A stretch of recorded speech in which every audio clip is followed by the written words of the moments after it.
ሰማይ ልብ ክፍል 11 ደራሲ ዘሪሁን ገመቹ ተራኪ ኢልሃም ፈሪድ ቻናላችንን ሰብስክራይብ ላይክ እንዲሁም ሼር በማድረግ አብራችሁን እንድትቆዩ በአክብሮት እንጠይቃለን። ወደ ታሪኩ በለጡ በላቸው የተኛበት ክፍል ከሆስፒታሉ የመረጃ ክፍል ጠይቃ አገኘች። እንደደረሰች ዳዊትን ኮሪደር ላይ አንዱ ግድግዳን ተጠግቶ ከሚገኝ አግዳሚ ወንበር ላይ ተጋድሞ አገኘችው። ሳትቀሰቅሰው አልፈው በራፉን ከፍታ ገባች። የበላቸው እናትና አባት ኩርመት ብለው በመቀመጥ ልጃቸውን በስስት አይኑን እያዩት ነበር። ሁለቱም ሲያዩት ግራ ገብታቸዋል። በምን ታምር በአንድ ሌሊት ከድሬዳዋ ሻሸመኔ ልትደርስ እንደቻለች ሊገለጽላቸው አልቻለም። ሄዳ ከፊት ለፊት ቆመች። እጁ ላይ ግሉኮሱ፣ በሁለቱ አፍንጮቹ ደግሞ ቱቦች ተሰክተዋል። ጎንበስ ብላ ግንባሩን ሳመችው። ትንፋሹን ለማዳመጥ ሞከረች። ምንም የሚሰማ ነገር የለም። እዛው አልጋ ስር መሬት ላይ እጥፍ ብላ ተቀመጠች። አልጋው ጠርዝ ተደግፋ ድምፅ አልባ ረጅም ለቅሶ አለቀሰች። የባበላትም ያወራትም ሰው አልነበረም። እሷም ማውራት አልፈለገችም። አልጋ ላይ ተኝቶ በቀኝ የህይወት ክር ላይ ተንጠልጥሎ ያለው ጠቅላላ ዓለሟ ነው። አባቷ ነው፣ ወንድሟ ነው፣ ጓደኛዋ ነው፣ ሁሉ ነገሯ። በዚህም ብቻ አያበቃም። ተስፋዋ ነው፣ ሀብቷ ነው፣ የእውቀት መሰረት ነው። ታዲያ እንዴት አንድ ሰው በአንድ ጊዜ ሁሉ ነገሩን አደጋ ላይ ይወድቅበታል? እንዴት እስከዚህ ስጦት ሊያገግም ይችላል? ምንም የገባት ነገር የለም። ዳዊት ነበር ከረጅም ቆይታ በኋላ ከደፋችበት አንስቶ ወደ ውጭ ይዟት ይወጣ። እንዴት መጣሽ አላት። አሁን የኔ እንዴት መምጣት ምን ዋጋ አለው? እስቲ ስለሱ ንገረኝ። ምን አሉ ሐኪሞቹ አለችው። ለተወሰነ ቀን በኋላ ይነቃል ብለዋል አላት። ምኑን ነው የተጎዳው አለችው በስስት። አይ ደህና ነው፣ ለክፉ አይሰጥም አላት። ዳዊት እውነቱን ንገረኝ አለችው። እንግዲህ የግድ ማወቅ አለብኝ ካልሽ እግሮቹን ነው የተጎዳው ሲላት፣ እግሮቹ አለች። አዝናለሁ በሌ፣ ሁለቱም እግሮቹ ዛሬ ይቆረጣሉ። እንደ ትላንትናው ከመፈጥፈጧ በፊት ሸርተት ብላ ወንበሩ ላይ ቁጭ አለች።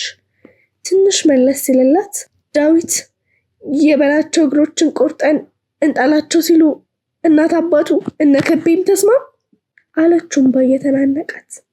ፈጣሪ ያመጣውን ምን ያደርጉታል አላት። መጠን አልባ ጮኸች። አይሆንም፣ የወንድሜ እግሮች አይቆረጡም አለች። የበላቸው ወላጆች ደንግጠው ከውስጥ ወጡ። ጋሼ የወንድሜ እግሮች አይቆረጡም፣ በህይወት እያለው ወንድሜ በዊልቸር ሲሄድ ቆሜ አልመለከትም። መነፍረቅ ጀመረች። የበላቸው አባት ተጠግተው አቀፏት፣ ጉያቸው ሸጎጣት። እናቱም በዋን እያዘራች ፊቷ ተንበረከከችና መናገር ጀመረች። ጽድቁ ቀርቶ በቅጦ በኮነነኝ ሲባል አልሰማሽም ልጄ? እስቲ እስትንፋሱ እንኳን ይትረፍልን፣ ህይወቱ እስኪ ትቆይልን። እግሩ ቢቆረጥ እኛ ቀሪ ዘመኑን የእሱ እግሮች መሆን ያቅተናል? አያቅተንም። አይኖቹ ቢጠፉ ቀሪ ዘመኑን የእሱ አይኖች መሆን ያቅተናል? ፍጹም አያቅተንም። ነፍሱን ካጣን ግን በቃ ማናችንም ምንም ነገር ልናደርግ አንችልም። ሁላችንንም በጥረት ካስገባን የገነት ኑሮ ወደ ድሮ ሲኦላችን እንመለሳለን። ስለዚህ ልጄ እስቲ ፈጣሪን ብዙ ነገር አንጠይቅ፣ ነፍሱን ብቻ እንዲያቆይልን እንጸልይ። የበላቸው እናት ንግግር እሷን ከማጽናናት በተቃራኒው በላቸው ያለበትን አስከፊ ሁኔታ በመግለጽ እንድትገነዘብ አደረጋት። እሱ ላይ ለደረሰው አደጋ ብቸኛዋ ተጠያቂ ራሷን አደረገች። የእሷን አርቲቦርቴ የሰርግ ወሬ ሲያዳምጥ ተዘናግቶ ለአደጋ እንደተጋለጠ እርግጠኛ ናት። ስለዚህ እሱ በህይወት ከኖረ ለእሱ ብቻ ልትኖር፣ እሱ ከሞተ ደግሞ አብረው ልትሞት ወሰነች። ውሳኔዋ ትንሽ አረጋጋት። በሌ አንድ ቦታ ደርሰን እንምጣ። ዳዊት ነው። የት? እዚህ ነው 105 ቁጥር። ዝም ብላ ተከተለችው። በራፍ ላይ እንደደረሱ አቆማትና እንዳትደነግጪ፣ ሌላም ትንሽ ችግር አለ አላት። እባክህ እስካሁን ከደረሰብን ችግር የሚበልጥ የለም፣ ደንዝዣለሁ ከማለቷ የበላቸውን መገልበጥ ስትሰማ ብርክቲ በድንጋጤ ትንሽ ራሷን ስታ ነበር። አሁን ግን ተሽሏታል። ምንም አልመለሰችለትም። ከፍታ ገባች። ከቤ ስታየት ወይኔ ልጄ አፈር ቦንኩት ተርበተበተች። በመከራ ነበር ከመቀመጫዋ መነሳት የቻለችው። ተቃቅፈው ተላቀሱ። ብርክቲን ተሽሏታል። የውርድ በት ተደርጎላት ተኝታለች። እህቷን ስታያት በተኛችበት እነዛን ተስለምላሚ አይኖች የቋጠሩት እንባ ዘረገፈችው። በለጡ አልጋ ጠርዝ ላይ ተቀምጣ ግንባሯን ሰመቻት። አሁን ሰላም ነሽ አለች። በግንባሯ ንቅጥቅታ ደህንነቷን አረጋገጠችላት።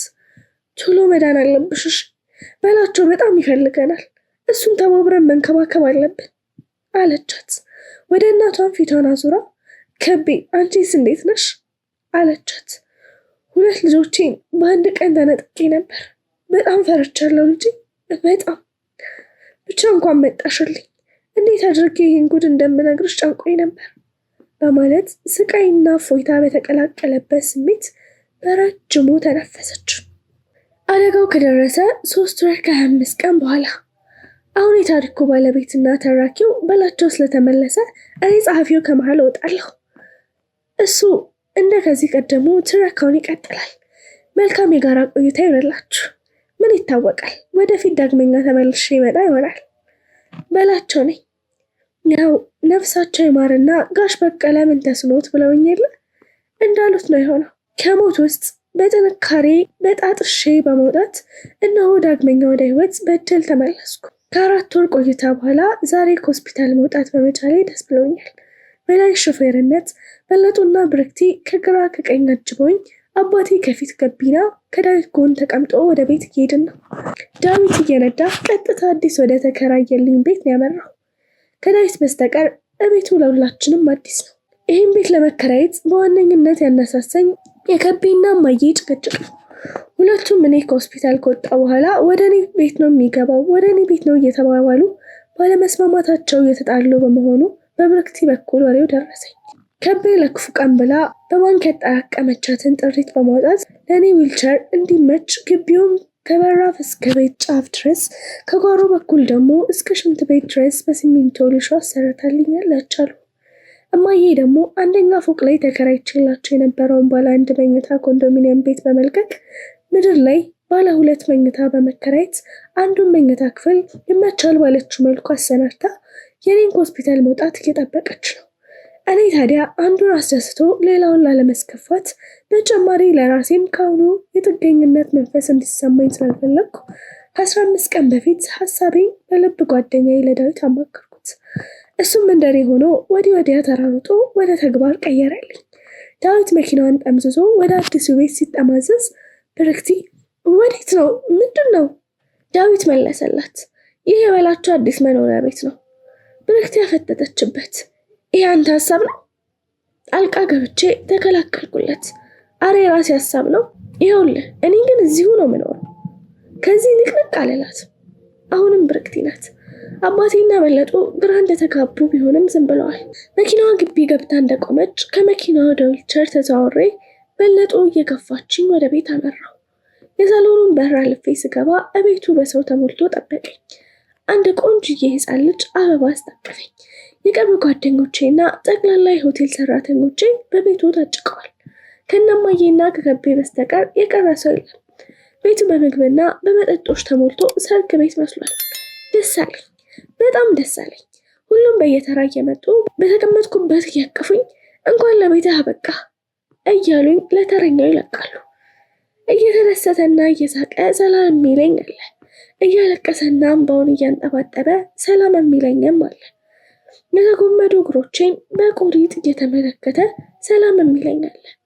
ሁሉንም ካዳረስኩ በኋላ በበለጡና በብርክቲ መሪነት ወደ አዲሱ መኝታ ክፍል አመራው። ባለሜትር ከ80 ሞዝቦልድ አልጋ መሀል ላይ ነጭ አልጋ ልብስ ለብሶ በስርዓት ተነጥፎ ይታያል። አንደኛው ግድግዳ ጥግ ቅልጥፍ ያለ ቁም ሳጥን ቆሟል። ከአልጋው ራስጌ የሚያምር ኮሜዲ ነው። ኮሜዲኖ ላይ ደግሞ ሶኒ ሰራሽ ቴፕ ተቀምጧል። ከመኝታ ቤቱ ጋር የተያዘ ሻወር አለ። ብርክቲ ተንደርድራ ሄዳ በቁሟ አልጋ ላይ ተዘረረች። በለጡም ተከተለቻት። እኔ ዊልቸሬን እያሽከረከርኩ ወደ ሻወር ቤት አመራው። ሁሉ ነገር እኔ እንደምፈልገው ወይም እንዲመቸኝ ተደርጎ በመሰናዳቱ ውስጤ በደስታና በእርካታ ተጥለቀለቀ። ሻወር ገብተህ ምን እየሰራህ ነው? የብርክቲ ድምፅ ነው። ሰውነቴን ልታጠብ ነው። የእውነትም ልብሴን እያወለኩ ነበር። ከውስጥ ሱሪ በስተቀር ጠቅላላ ልብሴን አውልቄ ነበር። ዊልቸሬን ወደ ገንዳ አስጠጋሁትና ተንሸራትቼ ወደ ውስጥ ገባሁ። በለጡና ብርክቲ ተከትለው መጡ። ሁለቱም እየተባበሩ አጠቡኝ። ከዛ ወደ ዊልቸሬ ተሸጋገርኩ። ብርክቲ ፎጣ ለበሰችኝ። ሻወር ቤቱን ጥዬ ዊልቸሬን እያሽከረከርኩኝ ወደ መኝታ ቤቷ አመራሁ። መኝታ ቤቴን በጣም ነው የወደድኳት። በዊልቸር እንደ ልብ ለመንቀሳቀስ የሚያስችል በቂ ስፋትና ምቾት ስላላት ነው። ቁም ሳጥኑን ከፈትኩ። በአዳዲስ ልብስ ተሞልቷል። ሙሉ ልብሴን እዛው ቀያየርኩ። በ10 ደቂቃ ውስጥ ሶስታችንም ጥንቅቅ ብለን ለብሰን ጨረስን። በለጡ እንግዲህ ምን ቀረ? ወደ ዝግጅቱ እንቀላቀል አለች። አንድ ነገር እንድታበድሩን ፈልጌ ነበር፣ ግን ተውት አይሆንም አልኳቸው። ምንድን ነው? ምን ፈለክ? ሁለቱም ተረባረቡ። ይህን ዝግጅት ሙሉ ሆኜ ማለት በእግሬ ጎርደድ እያልኩ እንዳከብረው አንዳንድ እግር ላይ ዛሬ እንድታበድሩኝ ፈልጌ ነበር። ሳየው ግን የሁለታችሁም እግር ሸፋፋ ስለሆነ አይሆነኝም፣ ይቅርብኝ። ያስፈግጋቸዋል ብዬ የቀለድኩት ቀልድ ሁለቱንም አስቆሰመ። ሳሎን ስንደርስ ከቅድሙ በጣም ደምቆ ጠበቀን። ከቤና ማዬም መጥተዋል። ዊልቸሬን እያሽከረከርኩ ወደ እነሱ ሄድኩና መካከላቸው ተቀመጥኩ። ሁለቱም ግራና ቀኝ ጉንጬን በተመሳሳይ ጊዜ ሳሙኝ። ብርክቲና በለጡ ከማዬ ጎን ተቀመጡ። አባዬ ፊት ለፊት ከሁለት ወጣቶች ጋር ቁጭ ብሎ ያወራል። እራት ቀረበ። ሁሉም ሰው ቀልቦ የወደደውን ምግብ መመገብ ጀመረ። መስተንግዶውን የያዙት ከሆቴል የመጡ ፕሮፌሽናሎች ናቸው። ዳዊት የዝግጅቱ ዋና አስተባባሪ ነው። እራት ተበልቶ ከተጠናቀቀ በኋላ ዳዊት መሃል ላይ ቆሞ አጨበጨበ። በቤቱ ጸጥታ እንዲሰፍን የፈለገ ይመስላል። ሰው ሁሉ ስለተረዳው በደቂቃ ውስጥ የሁሉንም ትኩረት በማግኘት መናገር ጀመረ። እንግዲህ የዛሬው ቀን የደስታችን ቀን ነው። እዚህ ያለነው የበላቸው ዘመዶችና ጓደኞች ሁሉ ላለፉት 4 ወራት የመከራና የሰቆቃ ጊዜያትን አሳልፈን እነሆ በፈጣሪ ቸርነት ጥረታችን ፍሬ አፍርቶ የወንድማችን ሕይወት ተርፎ ለቤቱ በቅቶልናል። የዚህ የዛሬ ምሽት ዝግጅት አንድ በዚህ መከራ ወቅት ችግራችንና ስቃያችን አንድ ላይ እንዳሳለፍን ዛሬም ደስታችንን አንድ ላይ ማሳለፍ ስላለብን ነው። ሌላው በላቸው በአደጋ ሆስፒታል ተኝቶ ሳለ ስራውስ እንዴት ነበር? በሱ ስር የነበሩ ሰራተኞች ምን ሰርተው ጠበቁት? የሚለውም በይፋ ለመነገር ወይም ለወንድማችን ማለት ለአለቃችን ሪፖርት ለማቅረብ ነው። የመጨረሻው ምክንያት ደግሞ ወንድማችን በመከራ ወቅት አብረው ሲቸገሩና ሲንከባከቡ ለነበሩት ወዳጆች በይፋ ምስጋና የሚያቀርብበት ሁኔታን ለማመቻቸት ነው። እንግዲህ የመጀመሪያው ዓላማ ተሳክቷል። ደስታችንን በፈንጠዚያ እያከበርን ነው። ወደ ሁለተኛው የዝግጅቱ ዓላማ ስንመጣ መጀመሪያ በእኔ በኩል ያለውን የስራ እንቅስቃሴ እናገራለሁ። እንደሚታወቀው በላቸው ማለት ለእኔ ወንድሜ ነው። ልጅነቴን የሚያስታውሰኝ አብሮ አደጌ ከሆነ ከተጣልኩበት ትቢያ አንስቶ ከላይ ላይ ተከምሮ የነበረውን የችግር ቆሻሻ አራግፎ ሰው ያደረገኝ፣ የሹፍርና ሙያ አስተማረኝ፣ ሚኒባሱን እንድሰራበት የሰጠኝ ወንድሜ ነው። አይቻልም እንጂ ቢሆን ልክ እንደ ኩላሊት ከአንድ ሰው እግር ተነቅሎ ለሌላ መቅደም ቢቻል እግሮቼን ነቅዬ ለበላቸው ለመስጠት ሁለቴ እንኳን ደግሜ አላስብም ነበር። ዳዊት ሲናገር ደም ስሮቼ ተገታትረው አይኖቼ እንባ አዝለው ነበር። ቀጠለ። ምክንያቱም የኔም ሆነ የብዙ ጓደኞቼ ኑሮ እንዲህ ተስተካክሎ ያለው ዛሬ አብረውት የሌሉ የእሱ እግሮች በዚህ በሻሸመኔ ከተማ ከጫፍ እስከ ጫፍ ተሯሩጠውና ደክመው ባፈሩት ንብረት ነው። ሶፍት ከኪሱ አወጣና እንባውን አብሶ ንግግሩን ካቆመበት ቀጠለ። ወደ ዋናው ጉዳይ ልመለስ። እንግዲህ እሱ ሆስፒታል በሰነበተበት 4 ወር ውስጥ በዚህች እኔ በያዝኳት ሚኒባስ ከውጪ ቀሪ 105 ሺህ ብር ሰርቻለሁ። ከዛው ስለ ሕክምናና ለተለያዩ ወጪዎች 48 ሺህ ብር ሲወጣ ይህን አዲስ ቤት ተከራይቼ አስፈላጊውን ዕቃ ገዝቼ ለማሟላት 30 ሺህ ብር ወጪ አድርጌያለሁ። አሁን በእጄ 30 ሺህ ብር ይገኛል። ሌላው በእኔ በኩል የተሰራው ስራ የበለጡና የቤተሰቦች አገዛ ታክሎበት በግጭቱ ወቅት ከጥቅም ውጭ የሆነችውን የበላቸውን የቤት መኪና ባለኝ ውክልና በመጠቀም ኢንሹራንስ ካምፓኒ በአዲስ እንዲተካላት አድርጌያለሁ። ዛሬ ከሆስፒታል ወደ ቤቱ የገባው በዚች መኪና ነው። እቤቱ በጭብጨባ ደመቀ። ዳዊት ቦታውን ለሆቴሉ ስራ አስኪያጅ እንዳልካቸው ለቀቀለት። እኔ እዚህ እንዳላችሁት እንደ አብዛኞቹ የበላቸው የልጅነት ወይም የሰፈሩ ልጅ አይደለሁም። ከሱ ጋር የተገናኘሁት ከ2 ዓመት በፊት በዚሁ ስራ ነው። ከዛ በፊት ብዙ በጣም ሀብታም ከሚባሉ የእድሜዎቼ ትላልቅ ከሆኑ ሰዎች ጋር ሰርቻለሁ። እኔ ራሴ በላቸውን በእድሜ ቢያንስ ከ15 ዓመት በላይ በልጠዋለሁ። ግን የእውነት ነው የምላችሁ እንደሱ አይነት የመሰለ ለሁሉም እድገት የሚመኝ ብልህ አለቃ ገጥሞኝ አያውቅም። ይህ አደጋ ሲገጥመው በጣም ነው የደነገጥኩት። የመኖር ትርጉም ሁሉ ጠፍቶብኝ ነበር። ወደ ስራው እንቅስቃሴ ልመለስና ባለፉት 4 ወራት ውስጥ እያንዳንዱ የሆቴሉ ሰራተኛ በፊት ከሚሰራው ስራ በእጥፍ በልህና በቁጭት ነበር ሲሰራ የከረመው። እውነቴን ነው የምላችሁ፣ የማስተናገድ ስራ ለዛውም እንደኛ ደንበኛ በሚበዛበት ሆቴል በጣም ከባድና አድካሚ ነው። ግን የኛ ልጆች ያለምንም ተጨማሪ ክፍያ 2 ፈረቃ ይሰሩ ነበር። አብዛኞቹ ወደ ቤታቸው እንኳን የሚሄዱት በሳምንት 1 ቀን፣ ለዛውም ለተወሰነ ሰዓት ብቻ ነበር። በእውነት በላቸው የሚወዳቸውና የሚያስብላቸውን ያህል እነሱም እንደሚወዱትና እንደሚያስቡለት በዚህ አጋጣሚ መረዳት ችያለሁ። እኔም የዚህ ቡድን ኃላፊ ሆኜ በመስራቴ ኩራት ተሰምቶኛል። ይህም በመሆኑ የሆቴሉ የወር ትርፍ 30% እያደገ መጥቷል። በአጠቃላይ በ4 ወር ውስጥ 553,000 ብር ከወጪ ቀሪ ትርፍ ተገኝቷል። በመጨረሻ ሳልናገር ማለፍ የማልፈልገው ነገር ቢኖር ለዚህ ውጤታችን የቤተሰቡ ድጋፍ ከፍተኛ መሆኑ ነው። የበለጡ የብርክቲ የእናት አባቱ ሁሉንም እናመሰግናለን። በጭብጨባ ወደ ወንበሩ ተሸኘ። አሁን እድምተኛ ሁሉ ወደ እኔ አፍጥጧል። ቀጥሎ የመናገር ተራ የኔ ነው። ከዚህ ቀደም እንደዚህ ብዙ ሰው በተሰበሰበበት የመናገር ልምድ የለኝም። ቢሆንም መናገር ጀመርኩ። በጉዳት ሆስፒታል ገብቼ ልክ ለቀናት በሰመጥኩበት ሰመመን እንደነቀው በለጡ አንድ ብጣሽ ወረቀት ወደ አይኖቼ እንዳነባ አስጠጋችልኝ። የእጅ ጽሑፉን እንዳየሁት ከማን እንደተላከልኝ ወዲያው አወቅኩ። ከጋሼ ማለት ከህይወት መምህሬ ከአዳልሞቲ ነበር። አደጋ ለስስ ልብ የሚሰባበር መዶሻ፣ የሚከታትፍ ቆንጨራ፣ የሚያደቅ ቆፍጮ፣ የሚያወድም ድማሚት ነው። አደጋ ለጠንካራ ልብ በድቅድቅ ጨለማ በተዋጠ ዋሻ ውስጥ የመውጫ ቀዳዳ የሚጠቁም የብርሃን ጭላንጭል። ልጄ አንተን ደግሞ አውቃለሁ። ድርብርብ ልብ ነው ያለህ። በቀላሉ እጅ አትሰጥም። ፍጹም አንገትህን አትደፋም። በቅርቡ መተህ ከጎኔ ቁጭ ብለህ ዝምታን አብረን ሆነን እንድናጣጥም እዛው ቦታችን ቁጭ ብዬ እየጠበቅኩ ነው ይላል። ይህ ጽሑፍ መልክ እስኪ ገባኝ ደጋግሜ ያነበብኩት። ከዛ በኋላ ነው ስለ ጉዳቴ የጠየቅኩት፣ ስለ እግሮቼ መቆረጥ የተረዳሁት። እነሆ ዛሬ እንደምታዩት በሙሉ የመንፈስም የአካልም ጤነኛ ከፊት ለፊታችሁ እገኛለሁ። በዛሬው ቀን ቅር የሚያሰኘኝ አንድ ነገር ብቻ ነው። አያቴ በህይወት ኖራ በመካከላችን ብትገኝ ደስታዬ ሙሉ ይሆን ነበር። አደጋ ደርሶብኝ ሆስፒታል ባልገባ በማግስቱ እሷን ለማስታመም ወደ ጎባ ልሄድ ነበር። ያው ሁላችሁም እንደምታውቁት እኔ አደጋ ከደረሰብኝ ከ1 ሳምንት በኋላ ነው ያረፈችው። በዛ የተነሳ ቀብሯ ላይም ለመገኘት አልቻልኩም። ብቻ ፈጣሪ ይማራት። ሁሉም በአንድነት አሜን አሉ። ቀጠልኩ። በተረፈ እንደውም እነዚህ እግሮቼን ማጣቴ ብዙ ደግ ነገሮችን ያሳየኝ ይመስለኛል። ያይ ባይሆን ይህ ሁሉ ሰው በዚህ ያህል መጠን እንደሚወደኝ በምን አውቅ ነበር? ሌላው የሆቴሉም ትርፍ በየወሩ በ30% አይጨምርም ነበር። ሳቅ እንድምተኞቹ መነጫ። ቀጠልኩ። ሌላው ከቤና ማዬ የኔ ልጅ ነው እየተባባሉ እኔን ወደ ቤታቸው ለመውሰድ ጸብ ባይፈጥሩ ኖሮ ለኔ ያላቸውን የፍቅር ጥልቀት እንዴት አውቅ ነበረ? ይህንን ስናገር ሁለቱ እናቶች በነጠላ ጫፍ ከዓይናቸው የሚፈሰውን እንባ እየጠራረጉ ነበር። ሁለታችሁንም በጣም ወዳችኋለሁ። ብዙ ዓመት እስካረጅ ድረስ ከእናንተ ጋር መኖርና መስራት እፈልጋለሁ። ቤተሰብ እንደሆን አብረን እንድናደግ እፈልጋለሁ። ዝም ብዬ በስንፍና እዛ ሆስፒታል አልጋ ላይ ተኝቼ ያባከንኩትን ጊዜ አሁን ማካካስ እፈልጋለሁ። የስራ ሞራሌ እየተነቃቃ ነው። ከእናንተ ጋር ደግሞ ተቀላቅሎ አብሮ መስራት በጣም ናፍቆኛል። ንግግሬን ገታ አድርጌ ከዳር እስከ ዳር ሰውን አንዴ ቃኘው። ሁሉም በስሜት ተውጠው እየተከታተሉኝ ነው። የአብዛኞቹ ዓይን በእንባ ተሸፍኗል። የሚነፈርቅም አለ። ንግግሬን ቀጠልኩ። ዳዊት የትላንቱን ዕቃ ብታመጣልኝ አልኩት።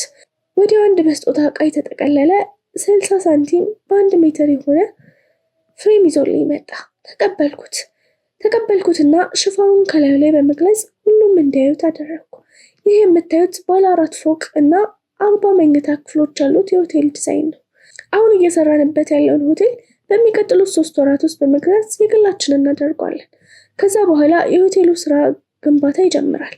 ይህን ያክል ብር አለ ወይ ብሎ የሚጠይቀኝ ሰው ካለ መልሴ አሁን ያለውን ሆቴል ከምገዛበት ብር ሌላ ለዚህ ግንባታ የምመድበው ምንም አይነት ብር የለኝም። ግን ፊቴን ወደ በለጡ አዞሬ በሌት እዚህ ይልሻል ወደፊት ሀብታም እሆናለሁ ብዬ ነገርኩሽ ጊዜ አዎ በዛን ወቅት ወያናላት ገና መቀጠሬ ነበር። የለበስኩት ልብስ ሰልባች፣ ያደረግኩት ጫማ በረባንሶ ነበር። ግን በለጡ አልዋሻውሽም አይደል? ቢያንስ እዚህ ደርሻለሁ። ስለዚህ ለጊዜው ብሩ ባይኖረኝም ህልሜ ከእናንተ ጋር ሆኜ ወደ ተግባር እንደምቀይረው ግን እርግጠኛ ነኝ። በዛ ላይ የተወሰነውን ባንኮች አበድሩናል። ይህ ሁሉ ጠንካራ እህትና ወንድም እያለኝ እግር ብቻ ስለሌለኝ ህልሜን ማሳካት ያቅተኛል ብዬ አላስብም። ንግግሬን አበቃው። ብዙ ጭብጨባ፣ ብዙ ፉጨት፣ ብዙ የለቅሶ ድምፅ አጀበኝ። ክፍል 12 ይቀጥላል።